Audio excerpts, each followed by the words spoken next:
Hi there, my name is Pedro Sanchez, and I'm going to be talking about CT and his journey. So, this is a little presentation that me and CT work together. Welcome, I'm CT. Hi there, I'm a recent high school graduate who has gone through many obstacles in my life. I am a young man who has ADHD and is visually impaired. You will get to hear about my story and perceptions a lot of people have about kids with ADHD, as well about a story about law and legislation. So, this is one of the major events that happened in CT's life. At a young age of 10, CT's father had left him and his mother. CT fought this ongoing battle, blaming himself for his family being broken up. He was a difficult kid to deal with at a young age due to his ADHD, but at that time, their parents did not know about his diagnosis.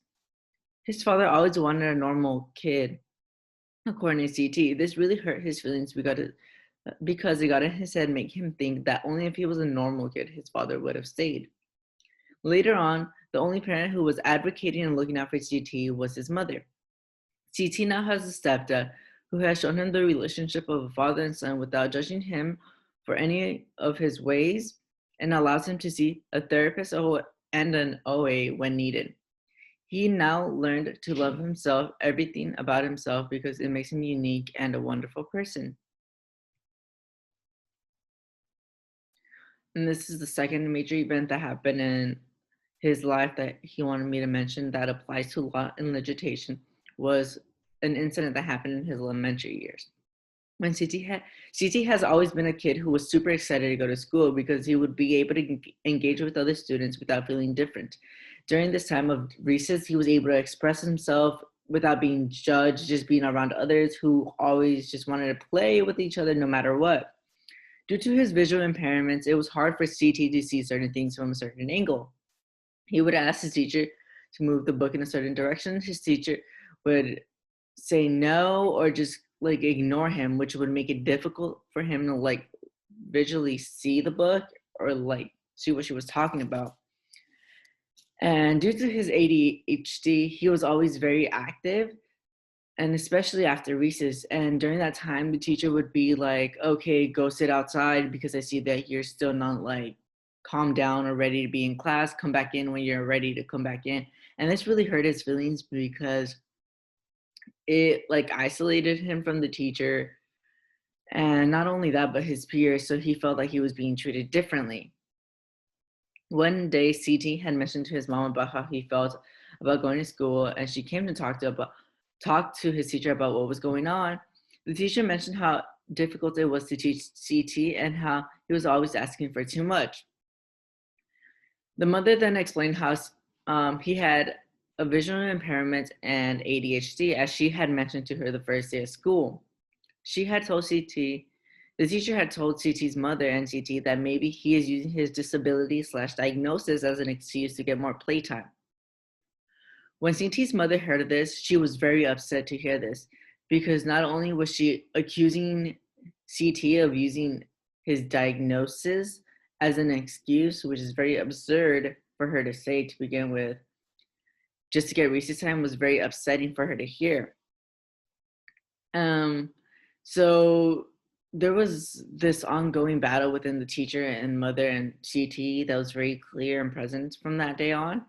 So the mother decided to file a lawsuit against the teacher and school for the way the teacher was acting and how the school wasn't basically addressing it properly. So at the end, CT's mother took it to court and it went all the way to the Supreme Court. The teacher has gone and fired for the way that she treated CT. And now CT has a scholarship of 1K as long as he continues his academic career throughout college. And the way this impacted CT was that he was able to see the way how some teachers aren't willing to do the slightest little changes just to help certain kids learn, and how it would be useful to use the Swift model for their teachings because he found that this was a very useful model when it came to multiple means of representation and leaving no kids behind. So this is a little background on ADHD. There are three types of ADHD, which is predominantly inattentive presentation, predominantly hyperimpulsive presentation, and combined presentation. So The first one is inattentive presentation, which is difficult for an individual to organize or finish a task, pay attention to the details, or follow instructions or a conversation. Gets distracted easily, forgetful of details of a daily routine. Predominantly hyper-impulsive presentation, individually talks or fidgets a lot, rests feelings, difficult sitting for a long time period. Small children may constantly jump around, climb, or just be running around. May interrupt others, grab things, and speak at inappropriate times. Combined presentation is basically both of the symptoms being present. Okay, and then I have another slide.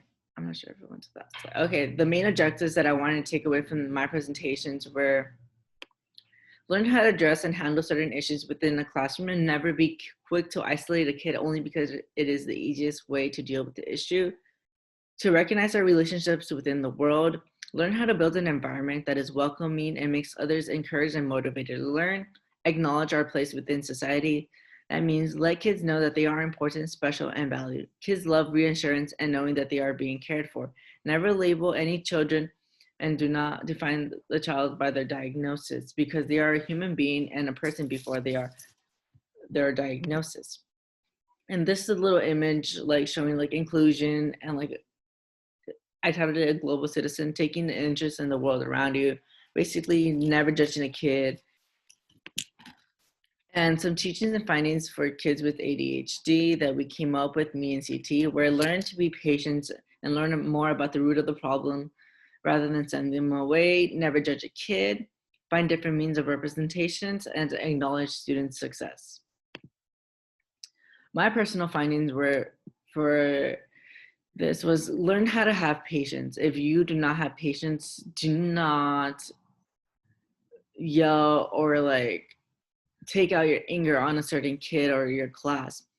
I love the phrase listen first and be listened to. The reason for this is because you get to learn some insight on where the kids are coming from, and then you and the student get to work as a team and acknowledge where they went wrong without telling them that there was a mistake, but allowing them to see what they could have done better. And the second thing is advocacy, which is basically as a teacher and educators, we have to be able to spend time with our children and learn that sometimes they need help and they are not willing to ask for it, but we need to be able to build this unique trust that allows us to gather and guide them into any resources they may need. And another finding was about ADHD. There is many concerns when it comes to ADHD because many kids are being overdiagnosed or misdiagnosed. Kids are given false positives or negatives. There's an overuse of drug abuse within the community. And there are now two types of treatments, which are behavioral therapy and medication treatments. And do you guys have any questions? If you guys do, please feel free and ask them.